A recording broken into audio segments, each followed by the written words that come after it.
History often forgets the small spaces, those slivers of land caught between the shifting tectonic plates of empires.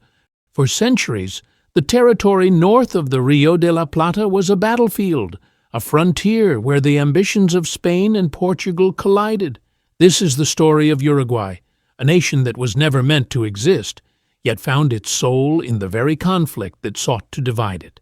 Before it was a republic, it was known as the Banda Oriental, a wild, untamed land inhabited by the fierce Charrúa people and traversed by gauchos who recognized no master. It was a no-man's land, a buffer zone where the fate of South America would be decided. While the Spanish held Montevideo, the Portuguese pushed from the north, each side viewing this rolling grassland as a strategic prize. The inhabitants were caught in a perpetual state of readiness, living on the edge of two worlds.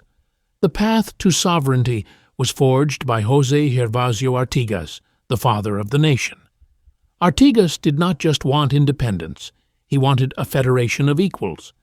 He led the exodus of the Oriental people, a massive migration of thousands who preferred the hardships of the wilderness to the rule of a foreign crown.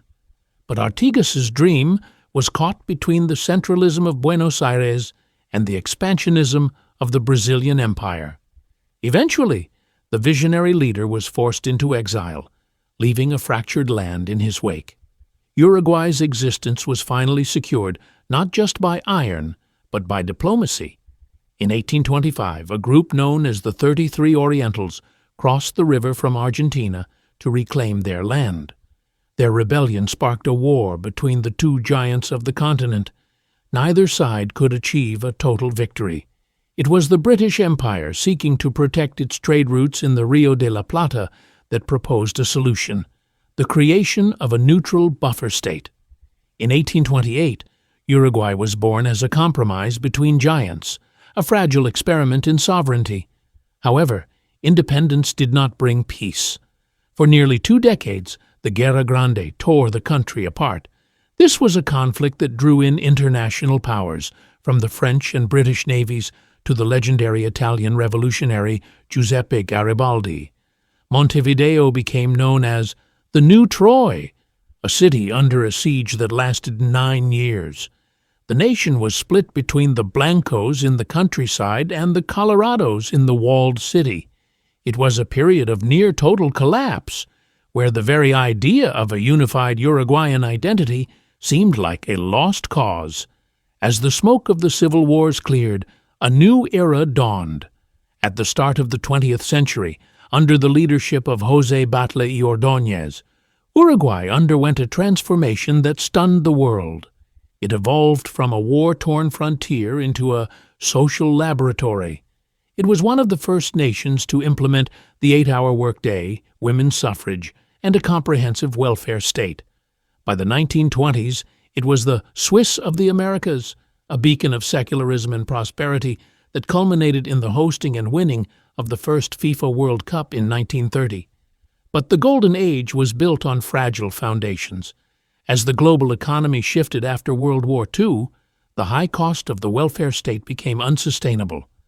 By the 1960s, the Swiss of the Americas was haunted by inflation and social unrest. This era of fragility gave rise to the Tupamaros, an urban guerrilla movement that challenged the state's authority. The response was a descent into darkness. In 1973, the military seized power, ushering in a decade of repression and silence. The nation that once prided itself on freedom became a place of fear. The return to democracy in 1985 was not just a political shift, but a profound moment of reflection. The people of Uruguay had seen their institutions crumble and their society fracture. They chose to rebuild through consensus rather than vengeance. Today, Uruguay stands as an anomaly in a volatile region.